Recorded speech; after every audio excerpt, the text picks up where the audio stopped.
quand même une question importante, c'est comment choisir entre ces formules-là de sinus, cosinus, tangente. Pourquoi est-ce qu'on en a trois et laquelle est-ce qu'on utilise? Eh bien en fait, tout dépend des données de l'énoncé. Alors on va faire des petits exos pour essayer de voir ça. Donc d'après toi, dans chacun de ces triangles rectangles, quelle formule va-t-on utiliser? Allez, correction tout de suite. Évidemment, avant, il fallait se demander comment s'appelaient ces triangles, ces côtés, pardon, par rapport à l'angle dont on dispose. D'accord? L'angle aigu, bien sûr, dont on dispose. Donc, maintenant que tu as repéré les noms, on va voir si tu trouves la bonne formule à utiliser.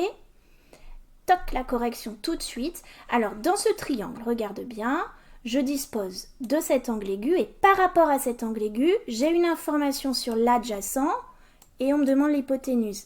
Alors, adjacent, hypoténuse, dans ma tête, paf, c'est le cosinus, forcément.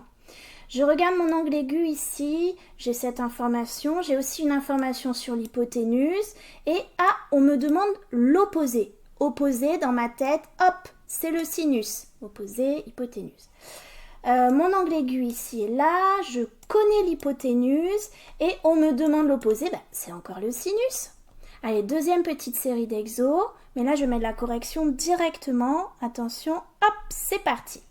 Alors, ici par exemple, j'avais un angle ici, je connais le côté opposé à l'angle, tu vois, j'ai pas besoin de l'écrire, je vois bien qu'il est opposé à l'angle, et on me demande le côté adjacent à l'angle.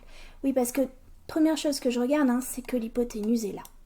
Donc, ce que je cherche, c'est opposé, adjacent. Je sais que ça, c'est la tangente. Ici, mon angle aigu est là. Hop, j'ai le côté opposé. Et on me demande l'hypoténuse, opposé, hypoténuse. Ça, c'est le sinus qu'il faut utiliser. Et puis, mon angle aigu est là. Je connais l'hypoténuse et je vois qu'on me demande l'adjacent par rapport à l'angle aigu. Je me repère adjacent, hypoténuse. Ça, je sais que c'est le cosinus.